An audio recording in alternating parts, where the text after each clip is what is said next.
Hey guys, how's it going? So today I wanted to talk about the Catholic teaching on what is purgatory, right? This is a pretty distinct teaching for Catholics amongst Christianity. Like many Protestant denominations don't believe in purgatory.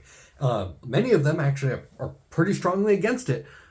So I wanted to talk a bit today about like what it actually is, what the Catholic Church actually teaches, because there's a lot of convoluted things in there.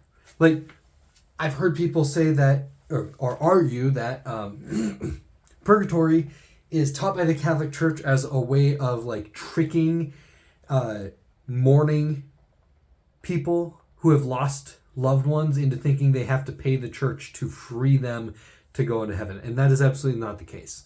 That is not the doctrine of purgatory at all. And actually, I think that most people, especially the people claiming those things, would probably actually agree a lot more with what the actual teaching of purgatory is. So, without further ado, like the number one thing to understand, the big thing, and this is the big number one thing that the Catholic Church actually teaches. 1, you are not perfect on earth. I think most people would agree with that. I might have misspelled perfect. Look at that. I'm imperfect. And you are perfect in heaven. That is a change that occurs. We have iniquities and imperfections and an inclination to sin, things like that, here on earth. We're imperfect. And when we get to heaven, we don't have those things. We're not inclined to sin. We're perfected in the sight of God. So, not perfect on earth, perfect in heaven. Clearly a change happens. There is a purifying or a purging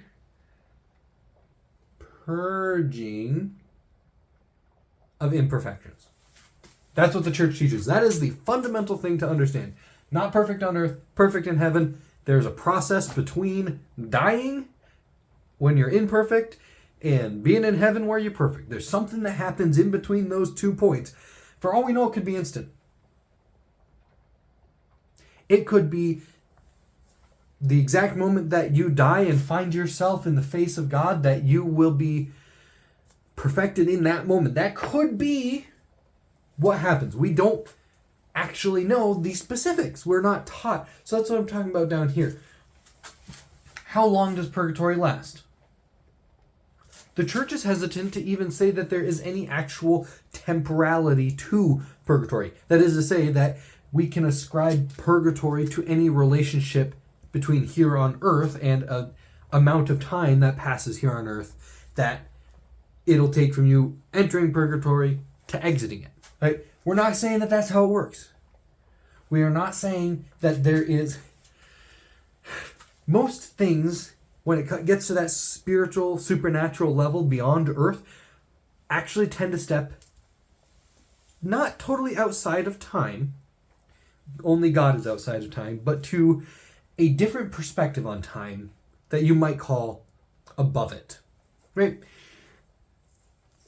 The reason we might pray for events that happened in the past or are going to happen in the future is because we don't believe that our prayers in God's eyes or to the angels or to these supernatural beings are strictly limited to the flow of physical time. In that same way, when you are disembodied, when you're dead, purgatory probably doesn't follow a strict time the way we understand it here on earth, right? The passage of reality from one instant to the next, the way we describe time now, and the way physicists argue about what time is and how it works, that probably doesn't apply to purgatory in a strict sense. What we know is that some people might need to purge out more things than other people. And so that experience between persons is going to be different. But in the end, one person is going to... both persons are not perfect on earth, and they're going to find perfection once they're in heaven. Right? That is the process of purgatory. Furthermore, we don't have a process or method that happens with. There's not one firm teaching of this is how it happens. Some people say that there might be some kind of prayer. It might be some kind of point where you're sitting here in some state praying for those on earth like yourself, and maybe even praying for yourself for the removal of those sins. Like, there's one method that people have considered. There's another potential that people have considered, that it's merely the sight of God himself. That I forget the beautiful language, but it's something along the lines of purgatory is the burning fire that is the vision of God. Something along those lines. It's absolutely beautiful, this idea that when we're imperfect and we're faced with the vision of God, that we are just so caught up in his power, and it's just so much greater than us, that it is like standing in a cleansing fire and being burned of all our iniquities. Anything left that does not unite us with God are just burned away because of his absolute presence before us. That's another option. And it is totally acceptable as a Catholic to believe. But the point, in the end, comes down to, we're not perfect here on earth. We're working to become perfect. We're doing what we can to be better.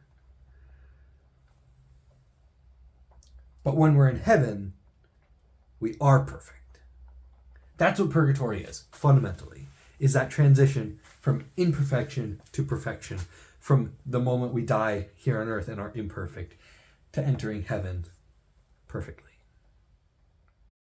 Hey guys, thank you so much for watching the video. A bit of a shorter one for you today. If you have any thoughts, throw it in the comments box below. If you agree, disagree, whatever it is, throw it in the comment box. I try to respond to every single comment, and I might even make a video responding to your comment. If you liked what I had to say, if you liked this video, give it a like, hit the thumbs up button down below. And if you want to see more of my content, more content talking about the Catholic Church, philosophy, and theology, then hit the subscribe button. That way I will be put in your subscription feed every time I upload a video. Thank you guys so much again for watching this video, and God bless.